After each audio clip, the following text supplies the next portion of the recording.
Halo, Assalamualaikum anak kelas 5 yang hebat dan cerdas. Kalian masih tetap semangat kan belajar dari rumahnya? Nah, anak-anak, hari ini kita akan belajar tema kelima, ekosistem, subtema 2, pembelajaran ke-1. Anak-anak, sebelum kita memulai pelajaran, yuk kita berdoa terlebih dahulu.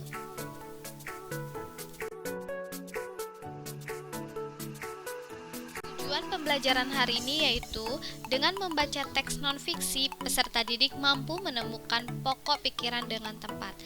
Yang kedua, dengan menyimak keterangan tentang rantai makanan, siswa mampu membuat gambar rantai makanan pada ekosistem lengkap dengan keterangannya dengan cermat. Yang ketiga, dengan mencermati gambar jaring-jaring makanan, peserta didik dapat menganalisis jaring-jaring makanan di lingkungan sekitar dengan benar. Nah, anak-anak, coba kalian baca teks yang berjudul rantai makanan ini, kemudian kalian cari mana yang merupakan ide pokok dari paragraf ini. Betul sekali anak-anak, ide pokok pada paragraf tadi adalah rantai makanan adalah perjalanan memakan dan dimakan dengan urutan tertentu antar makhluk hidup. Ada yang tahu kenapa? Ya, karena pada kalimat kedua dan kalimat ketiga serta kalimat keempat itu hanya menjelaskan bagian dari rantai makanan. Ide pokok adalah masalah utama yang dibahas dalam suatu paragraf.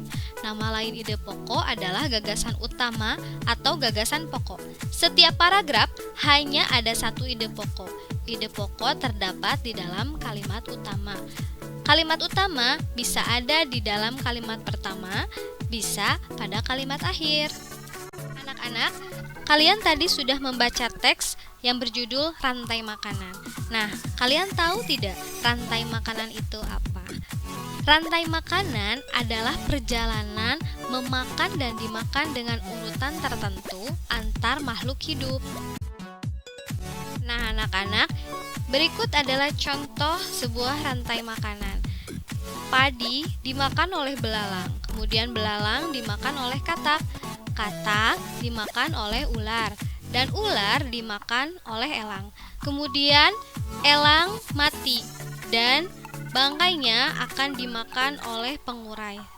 Pengurai sangat dibutuhkan oleh tumbuhan.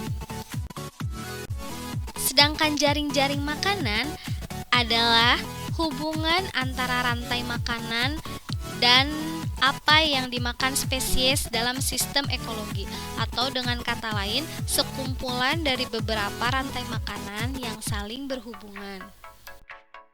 Adapun peran jaring-jaring makanan adalah sebagai berikut. 1. Produsen. Produsen adalah organisme yang mampu membuat makanannya sendiri. Contohnya adalah tumbuhan hijau. Yang kedua, konsumen. Konsumen adalah makhluk hidup yang bergantung pada makhluk lain karena tidak bisa memproduksi makanannya sendiri seperti produsen. Konsumen terbagi menjadi 3. Konsumen pertama atau primer. Konsumen ini merupakan pemakan produsen. Contohnya adalah hewan herbivora. Konsumen tingkat 2 yaitu sekunder. Tingkatan ini biasanya diisi oleh hewan-hewan karnivora. Dan yang ketiga, konsumen tersier, biasanya konsumen puncak, merupakan hewan yang tidak bisa dimakan oleh hewan lainnya. Dan yang ketiga adalah pengurai. Pengurai adalah organisme terakhir dalam rantai makanan.